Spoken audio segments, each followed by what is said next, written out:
Welcome to the Question Everything podcast with your host, Cameron Hogan. Before progress can be made, we first need to start with asking the right questions. The Question Everything podcast is my attempt to interview some of the most interesting people in the world as we discuss questions and actions that propelled them to where they are today. My hope is that this podcast empowers you to ask more questions about your own life and the world around you. I hope you share and enjoy. Hey everyone, welcome to the Question Everything podcast. Today's guest is a mentor and close friend of mine, Mikele Kuhar. Mikele is the founder of the Broject, which is a space for men from all different avenues of life to come together and have the much needed conversations about the internal and external struggles that we face on a daily basis. Mikele has been able to help myself and dozens of other men gain confidence and clarity in a confusing world. Over the past few years, Mikele has made some dramatic shifts in his own life, which includes starting a successful business and getting in the best shape of his life while also moving to Bali. Mikele, thank you for joining us in the Question Everything podcast. How are you doing today, brother? Of course, man. Thanks for having me on. How am I doing? Really well the last few days. And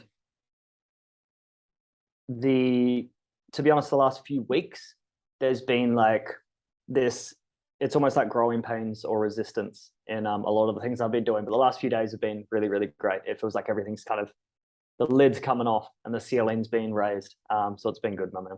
Good. Sounds like you turned the page in your chapter. That's awesome, brother. Yeah. Really good. Really good. So before we start off and go into what you're doing now, from my knowledge, knowing you, there's been quite a few shifts that have happened over the past 5-10 years. And I want the audience to really get a better perspective on who you used to be. And so the first question I have for you is, who was Mikele in high school? Mikele in high school, stubborn, didn't listen to anyone and always thought he knew better. Was very good at poking the bear, as in like inciting frustration out of teachers. And deep down inside, for me, I always felt like I was going to do something different with my life. And I feel like a lot of people have this feeling.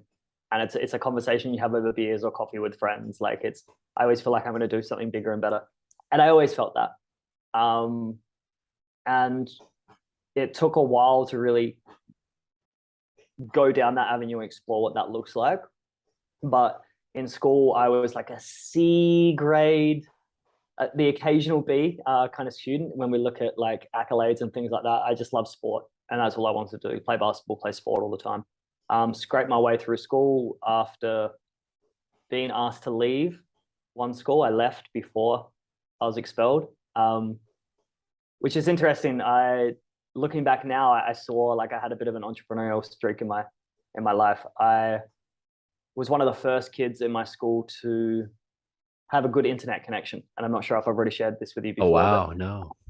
I had a really good, that's not the exciting part, the internet connection, but I then saw an opportunity to make money. So what I would do is like, I'd go on P2P sharing Winamax, or depends how old you are, depending, you'll know what I'm talking about. But back in the day, to download things, we had to log into servers and then everyone shares parts of the file and you download off everyone. And we're talking about dial-up internet, which is super, super slow. It takes you 30 minutes to download a song. And I download porn and then I burn it on CDs and then I sold it at school. And I was selling porn out of my locker and I got in a lot of trouble for that. But it led to a couple other more entrepreneurial style, not quite legal activities going through school to make a bit of money. And went out of school, and that was kind of Mikele in school, my man. Oh my gosh. Yeah, I was going to ask what led to you being expelled, but I think you just answered it for me. That's crazy, man.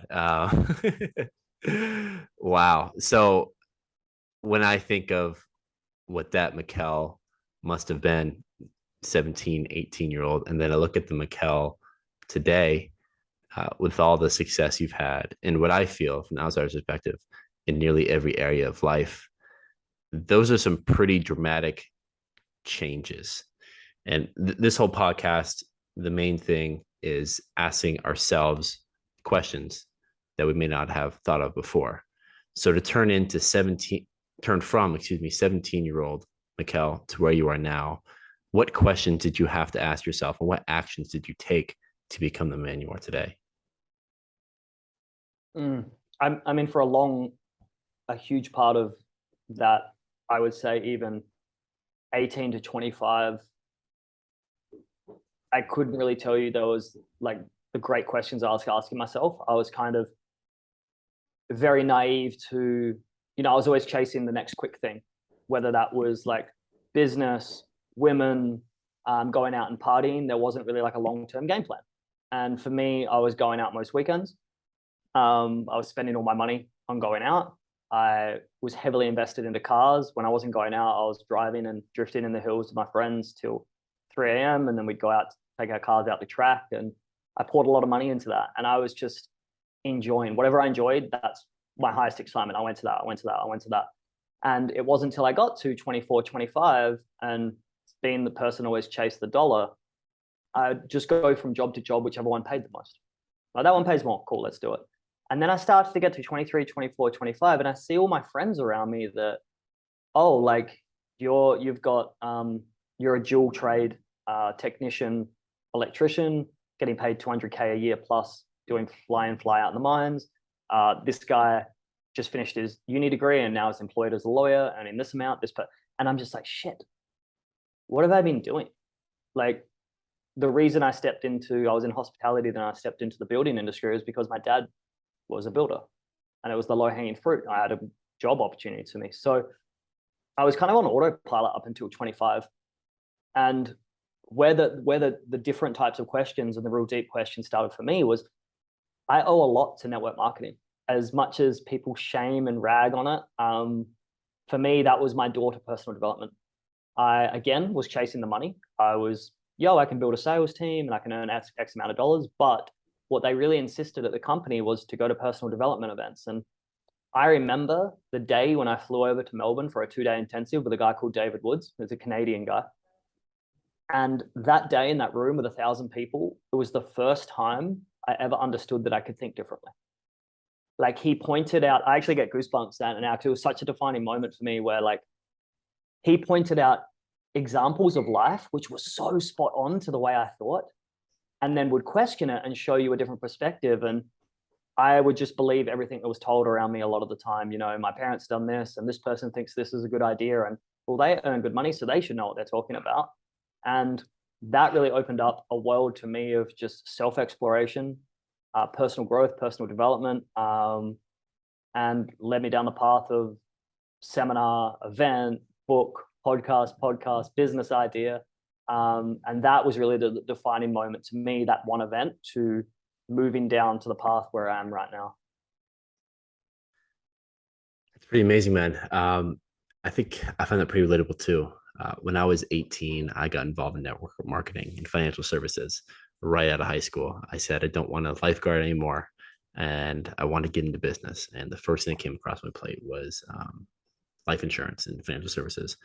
And when I first met the guy who was taking me on, he would give me homework every single night, which is something I'm very used to right out of high school. It sounded very easy for me to conceive, but the homework was a self-development book. So I was putting down the classics, How to Win Friends and Influence People, the 4 Agreements, all the different books, nearly reading one book a day or 2 days. And that really kicked off just my brain to a complete different level that I never knew was possible. It's so funny how network marketing can really do that for you. It's incredible. I know, like, a lot of us hating it, including myself, for many reasons, but it seems as if it really opens that door for a lot of people. So that's incredible, man. Yeah, I didn't know you're in network marketing as well. Bro, my biggest lesson from network marketing, outside of that, the personal development that came with it, was watching my friend circles around me evaporate, watching them hang shit on me for trying something different, watching them create side group chats, nicknamed about me, or Facebook groups taking the piss out of me for what I was doing. Because I started to share, all this stuff I was learning to me, it was like, oh my God, like, why can no one see this? Like, you know, when you learn a concept or something about life, you want to take everyone and bring everyone with you. And when I was posting these like, you know, back then, probably rinse and repeat quotes. Now, if I look back at it, it's probably a bit cringe, but it was like, since I wasn't conforming to the narrative that everyone else was doing in life, it was like herd mentality. And what I took away from that was, if I think differently and I do something differently and it works and I'm happy and I make money and I'm fulfilled from it, and they're doing something that they don't believe that they're doing, whatever they're doing, which is different to what I'm doing, and they're not getting any of that, or half their cup's half full, they hated that, because that would then be like, oh shit, like he was right and I was wrong.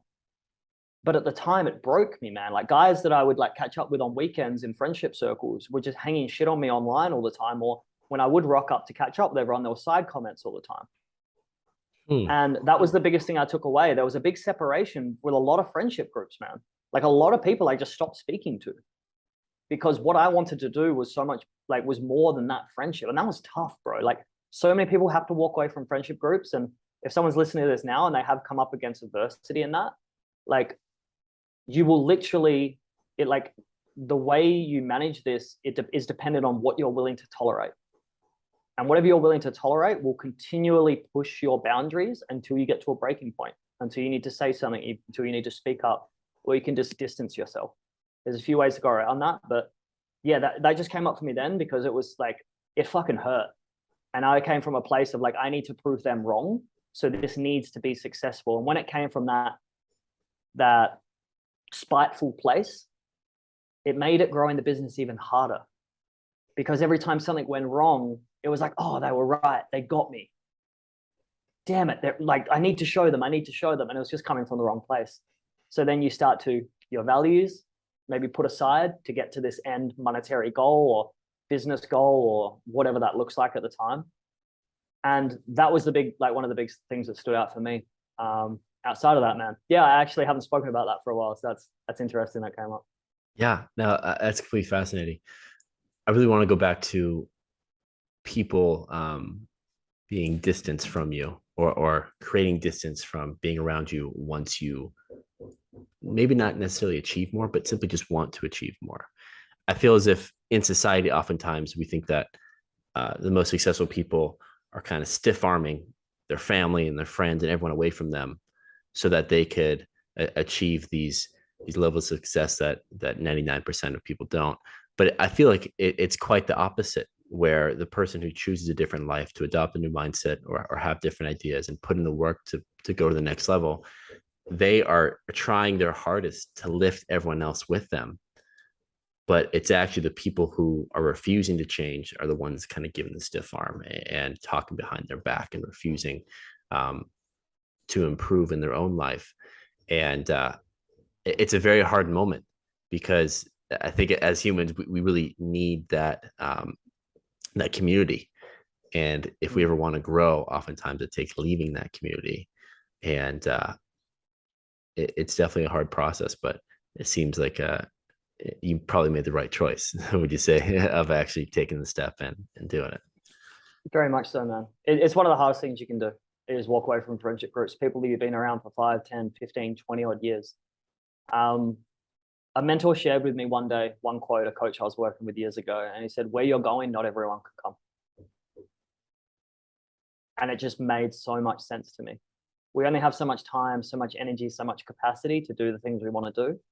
And the reality is, a lot of people, these school friends, you were friends because you went to school together. A lot of people, if you go out and party, you're friends because you go out and party together. There's that common bond. And as soon as that's taken away, as soon as you choose to stop partying, do you see them anymore? As soon as you stop going to school, you know, at the end of school, like, everyone's like, whoa, yeah, we're going to catch up all the time. Like, we're going to see each other every weekend. And within a few weeks, it's like, oh, who are my real people now? Who am I really aligned with? Who do I share the same values with? And you're intrinsically drawn to them. 100%, man. Recently, me leaving college and a few years ago leaving high school, every time you make that step, you really get to see who's going to be in your life for the rest of your life and who was just there for a period of time. Like, it's so easy to have friends when it's the physical circumstances and situation allows for it. But when you try to improve and you change your friends to whoever was in the physical circumstance to who shares the same mental mindset that I want to have going forward, your harms are the far majority of your friends are not going to be there. So it's Yeah, definitely and a tough process. one thing I want to say there is like I think some people can sometimes take that as like um he's speaking from above, or like, oh, I have values as well. It's like, yeah, you do. Everyone has values and interests and likes. And that's cool. There's no right or wrong. It's just like if if I want to play basketball every weekend and you play soccer, well, we're probably not gonna hang out. And if I want to build a business and you want to play video games, there's no right or wrong. It's just like that's just what you want to do right now, and that's okay. Yeah, and trying to find that compromise can sometimes be a waste of time if you're on Yeah. complete different trajectories. So it makes a lot of sense, man. Um, yeah, completely agree. So now I really want to focus on this new chapter of your life with the business you currently have, and your business is helping men find clarity throughout all the different aspects of their life. You obviously had quite a year or decade of improvement in your own life. What made you decide that you want to help others gain that clarity and make those improvement in theirs? When I work with a coach, when I went through all the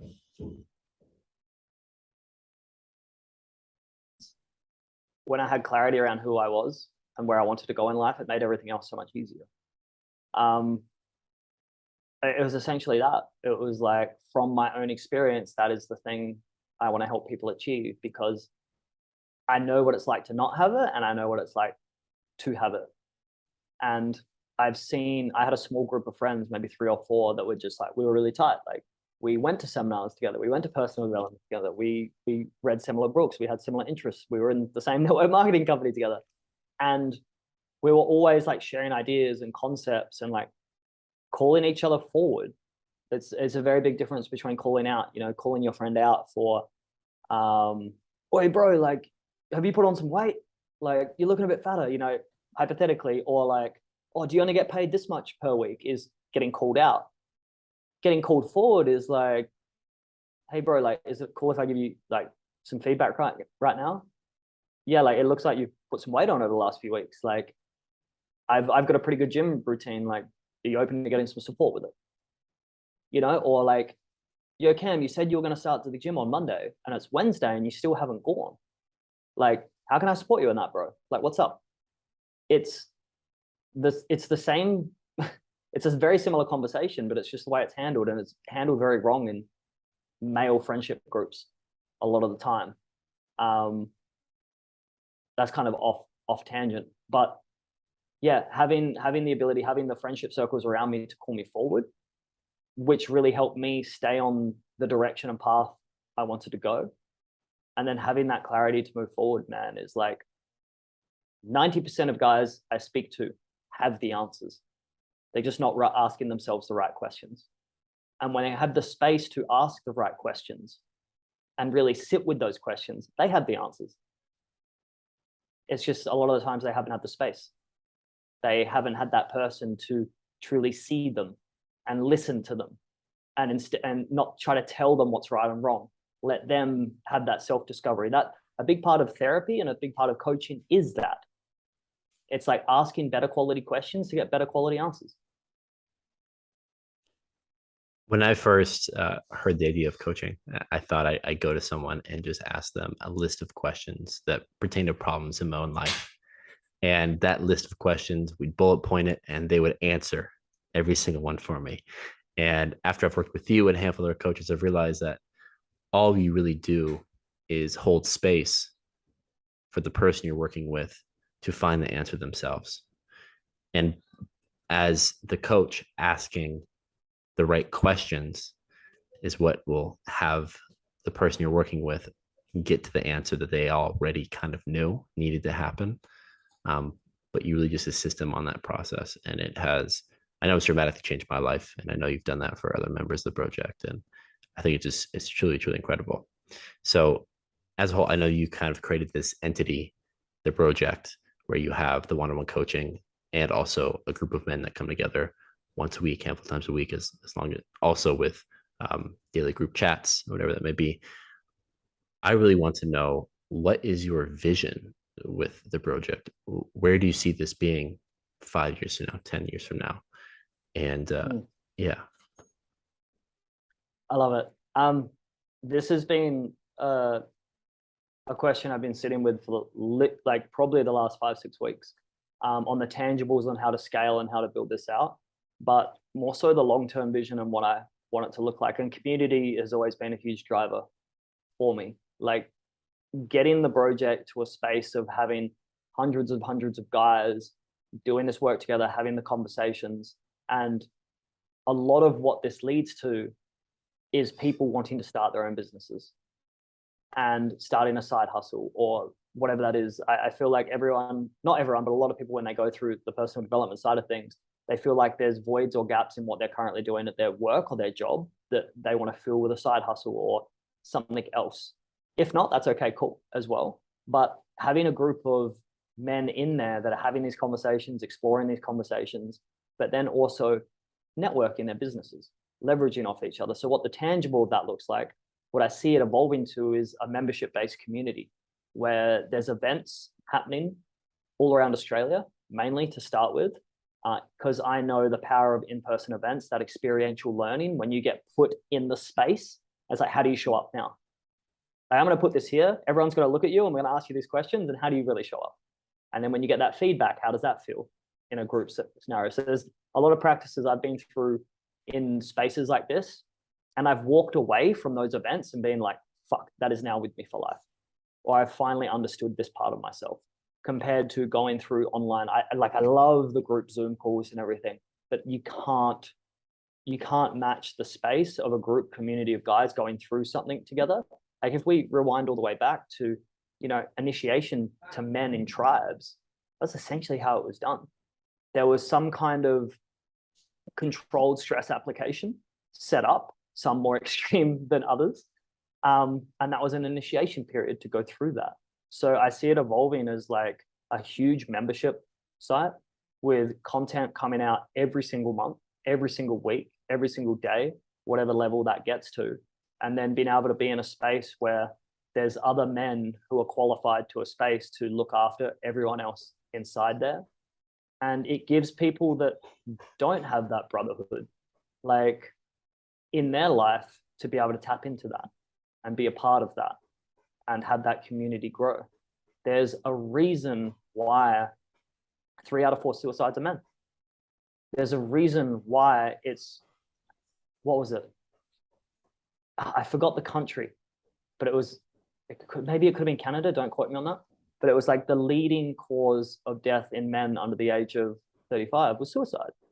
And there's all these statistics out there. I won't say them now because I'm not going to get them accurate. But it's like there's a reason why all of this is happening globally. It's like we have these times right now where there's no bigger purpose, no bigger mission for men. And they're lost and they're confused because social media is convincing them they need to be this and they need to be that. And then they chase that and then maybe they get there or maybe they don't. And they stand there at the top of the mountain, they turn around and go, this isn't what I want. And then it's like, well, what else is there? Because a lot of guys I speak to, when I ask them what their number one problem is, and if I could give them a solution, what is it? More money. But until you get more money, then you'll understand money isn't the problem. Money isn't the thing that we're all striving for. It's what money gives us. It's the freedom. It's the sensation it gives us. It's the feeling of being confident. Because a lot of people think when I get money, I'll be confident. When I get money, I'll be happy. When I get money, I'll be fulfilled. When I get money, I'll get a girlfriend. When I get money, I'll have the house. And then when I have the house, I have the safety.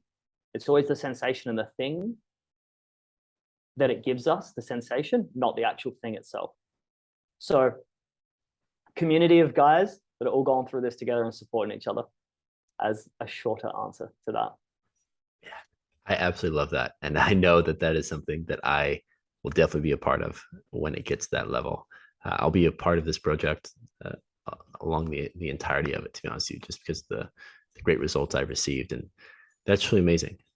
One thing I really want to go a little more in depth on that. You mentioned when I first asked a question, you said that you believe that a lot of men with their current jobs aren't in the proper circumstance they need to be in for the growth that they need to have. And I've noticed ever since you said that you have really pushed starting businesses so that men can have their power back or their time back. Why do you believe that's so important for men to be self-employed as opposed to being in the employment or to have the job they currently have? I think it's important depending on what their purpose is. So I wouldn't say it's a generalized statement as it's important for everyone, but for the ones that intrinsically want it and internally are pulled towards running and having their own thing, they need to step into that. They need to lean into that, or they'll get complacent, or they'll just slowly suffocate themselves in some mediocre job that pays well, that isn't shit, and it's kind of okay, but I don't want to be here, but it pays well and it's safe and secure. Like that conversation, the golden handcuffs. Like I've seen friends stay in jobs that don't light them up for years and they have so much potential. And the reason I love to see people dive into business is because the idea of something is very different than actually doing it a lot of the time. And to sit there and say, I want to start a business when you have a paycheck coming in every single week. And then when you leave that and you go into a business, that's a form of controlled stress application. That is the same as, business and relationships are the fast track to personal development. You're in a relationship, you start dropping the ball, you lower your standard, you start slipping. Your partner will hold up a mirror to you and go, hey, normally you're acting like this and lately you've been acting like this. When you're by yourself, you can do whatever the fuck you want. No one's around. But also in a business, there's so much responsibility. There's so much accountability, some self-accountability, discipline. Everything needs to be implemented to make sure you can scale that up. It's easy to just sit back, unplug at work, 8-hour shift, maybe work 3 to 4 hours tops. Let's be honest, no one's working like an effective 8 hours in their job. And then just unplug at night. Like that's one of the biggest lessons I learned when I went from being employed to self-employed and running a business was when that 5 p.m. comes around or something, you just switch off. You probably switch off at 4 or 3. But then when you have your own business, it's like, oh, you're always on. And there's this bigger purpose you're moving towards than just clocking in and clocking out every day. So I don't feel like everyone should run their own business. But I feel like the people that are pulled to it, try it. You need to try it. Otherwise, you're going to sit there and in 20 years' time, you're going to be sitting there drinking beers with your friend and go, I had that idea 20 years ago and I saw this kid do it last year. I knew I should have done that. And that cost of regret of not taking action is a lot more painful than doing it and screwing up and then being like, at least I tried and now I know. That makes complete sense. I really think that the level of autonomy that it gives someone, and also like you mentioned, it makes sure that every hour of your day is well intentioned and something that is working for you instead of working for someone else. And it's hard to half-ass a very successful business if you so pleased to have that. So it makes complete sense. When I first realized that I wanted to have a coach, the first reason when I first realized that I needed a coach, I was looking at the market as a whole of advice that is currently given to men. And there are a handful of people that stick out at this current moment. A lot of those may be movie stars, Will Smith, whatever it may be, and what he's doing right now. You have the famous podcasters or the very successful billionaires giving advice to Grant Cardone's, Ed Milet's, whatever it may be. But there's also kind of this subcategory going on that I see a lot of my personal friends and just people my age that are really gravitating towards, and I'm not really sure how I feel about it. And that would be the red pill community. I would say like the king of the red pill community would be Andrew Tate. And you being someone who I believe is striving to be successful in all aspects of life, how do you feel about a character like Andrew Tate getting as much attention as he currently is and having so many young, impressionable minds gravitating towards him? He's a very, very smart businessman. And my girlfriend's a journalist, so she'll always call me out when I bring something to the table. She's like, "Where'd you get that from? What page? Did you fact check it? Like, was it like?" And there's so many times I brought something to the table and like it gets dismissed because it's like you just saw an Instagram post. It was just a Twitter post. So when I started to see Andrew Tate stuff and it was like mashups of all his most ridiculous comments of like, and like women are just like serving. I don't know. There's so many ridiculous stuff out there. I don't need to rinse and repeat it. But I made my mind up from that. And then I checked in with myself. It's like, well, that's people could grab some stuff I say and put it together and make me look like a dick as well. So it's like I started to look into it more. And I started to listen to a couple of podcasts and to see like how he really shows up. And to be honest, some of the stuff he says, it's like, yes, like I agree. But what it's wrapped in is this very overzealous kind of, I wouldn't say it's a character. I think it's very much him, but it's displaying a figure that men feel like they need to be, which has been the narrative from, 20 odd years ago, where it's like, you need to be able to fight and you need fucking millions of dollars and you need a Lamborghini. And it's like, that is not all the things you need.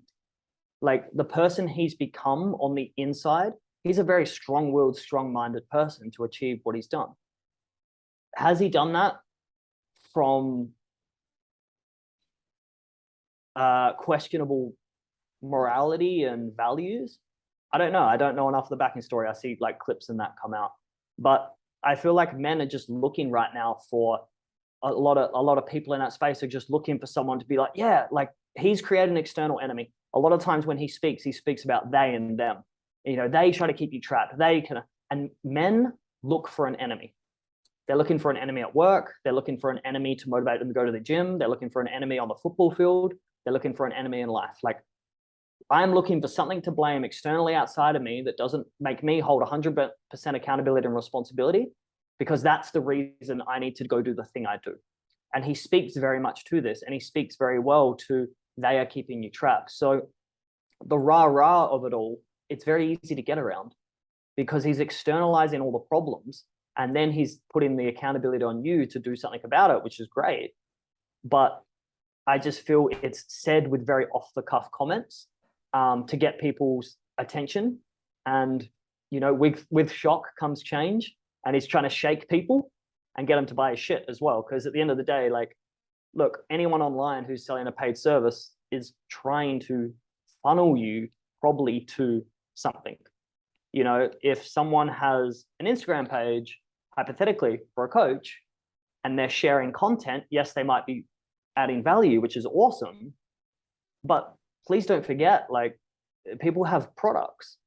And a lot of the times they're trying to sell that. And I'll say that, like, being a coach, like, yes, social media is an avenue where I generate leads for people that feel like they align with me and want to do the work I do. Yes, correct. But it's the exact same on every other level.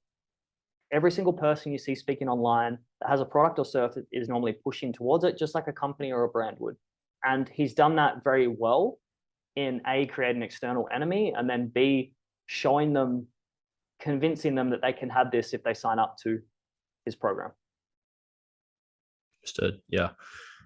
I think I completely agree with you. I think there's no doubt that he's a very smart man and has done well for himself. But I also believe that he is one role model. I think that we should have kind of a plethora of role models out there showing different standards for how they live, who they talk to, how they do business, whatever it may be. But yeah, no, I love what you said on that. To be honest with you, over the past few months, I've really looked up to you. Of course, you've been working one-on-one to develop a personal relationship, but I really looked up to you as the person I would like to be 10, 15 years from now. I want to know, who have you been looking up to the past decade, 2 decades, that have molded you into the person you are today? If we speak really high level, 2 people that are really big standouts for me, and I'll tell you why. Like LeBron James, same partner since high school. Like, I feel like that is very underrated. For someone who was coming out of high school and getting the attention, money, and fame, everything he had, that's a big standout for me. the other two being Alex Hormozy and Gary Vee, because I feel like Gary Vee speaks, even though it's like, after you listen to him for quite a while, you understand the same kind of thing he's saying, which he always says, like, if you've been listening to me for 5 years, stop fucking listening to me and go take action, which I started doing. I stopped listening to him. But I love that, how he keeps his business life and private life completely separate. And again, like, very down on that relationship. And then someone like who's new that I've been following for the last year is Alex Hormozy. And he just covers all areas of life so well. And, you know, his knowledge is so deep in that. But then more long term, Preston Smiles is someone I've done a couple of events with and worked with before. And him and Alexi Panos, don't mind my dogs, they're barking in the background. Him and Alexi Panos are two people I've worked with in group spaces that are the exact same in real life as they are on stage, as they are behind the camera. And that was something that really stood out for me, because I've seen some big names in the personal development space or speaking space or business or entrepreneur or whatever it is. And you meet them in real life and you're like, oh, you're nothing like that. Or I've been filming behind the camera with some pretty big names before. And when the camera comes on, there's like this personality comes from nowhere. And you're like, that is not you. So probably Preston and Alexi were two of the biggest standouts. To see them support and navigate so many different types of people in a live environment on the fly, like, you know, their knowledge and what their understanding of humans is so deep. So if anyone can work with them, I highly recommend to do that. And I'm talking, the last time I worked with them was like 8-9 years ago. So they're 8-9 years beyond that now. So yeah, that would be two people I'd highly look into if anyone wants to like really look at a North Star of how people show up in the world and the things they know. Yeah, that's great advice, brother. When you first said LeBron James and then Gary Vee and Alex Hormozy, the last thing that I thought you would bring up is their relationships with their significant others or the relationships with their family. I think that really stresses what you prioritize. And from those examples, I would say it's authenticity and loyalty. Those are something that to be honest with you, that's something that I know exists when it comes to those characters. But for me, that's not something I look at first. You know, it's very easy to look at their net worth and LeBron, all the championships he's won, the relationships he has. But I never looked at them in that light. But yeah, I think that they are incredible people to look to for that. So it's great examples, man. Great examples.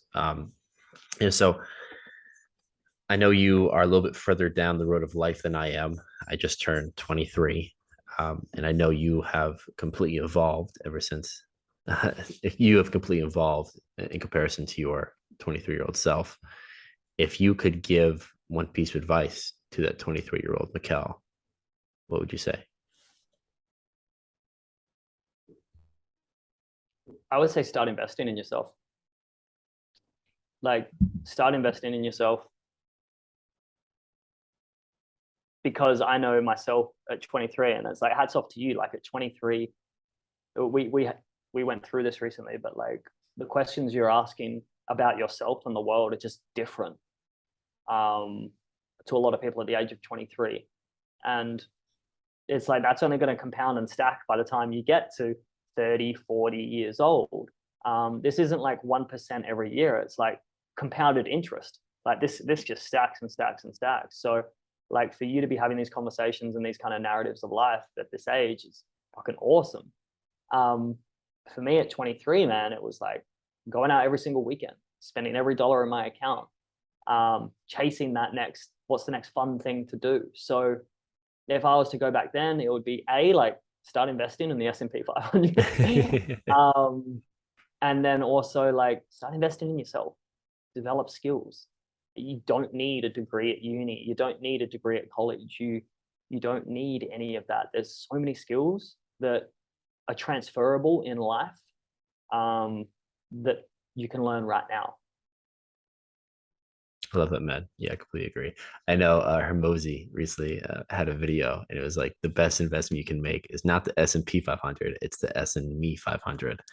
And I really took that to heart, and I think you are reflecting that greatly. I think at my age, really making that investment, whether it's coaching with you or learning a new skill, whatever it is. I believe it's going to be the best investment ever make and have the most compound interest. So yeah, that's really great advice. I appreciate you for that. Yeah. One of the last questions I want to ask you today is, what is the most important message that you believe people in the world need to hear right now? And let's not even say people, because of your space. I want to say men. What is the most important message you believe men need to be here right now? Spend more time with yourself, by yourself. We are so often plugged into our phone, TV, computer, external device, whatever that is. And you are conditionally being conditioned, whether you believe it or not. Like, the reason you go for Manchester United and your whole family goes for Manchester United is because you were born up in that environment. The reason you have the values and likes you do in life is because of the friendship circle around you. The reason you are attached to a certain political party is probably because of people around you. Like, we're forever being conditioned by the things we're exposing ourselves to. And we need to slow down, spend more time with ourselves, and ask better quality questions. And if we can do that, we can get to know ourselves on a deeper level. And if we know ourselves on a deeper level, we can get clear on who we are and what we want in life. But we need to stop comparing to everyone else around us and thinking that's what we need and want in life. Like, so often we see what everyone else is doing on social media. Like, when I grew up, Facebook just started when I was 18, 19, and I was literally like, post on someone's wall. That was it. There was nothing near what's going on right now. And people are losing touch of what reality actually looks like. People are looking at the 1% of the world. I think 85% of the world are consumers, 15% are creators. And they're looking at the 1% of creators and they're like, that's how my life should be. That's how I should be showing up. Or I'm not doing that. Why aren't I doing that? Why are they doing that? And we're externalizing what our life should look like because we don't have clarity on who we are. So we're looking for external sources to tell us who we should be.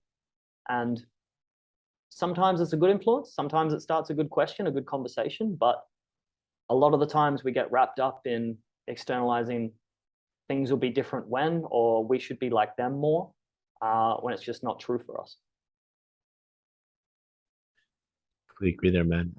Comparison is definitely a thief of joy. And I think it's very prevalent in modern society, and especially for men. Yeah, another quote that I heard a long time ago, and it's constant in my mind, is like, the problem everyone has is that they cannot sit in a room by themselves alone. And if they're able to do that, all other problems will diminish or evaporate, which is just really holds true to what you said. And I love that. I really, really do. Yeah, I think just questioning more things about your life and giving yourself the space to do that is so, so important. And brother, I really, really appreciate you taking the time to be on this call today. It's been a great interview. Just want you to have the time to tell other people, where can they find you? Where can they get in touch with you, Mikele? Yeah, so I mainly hang out right now on Instagram at mikele.k, Mikele.k.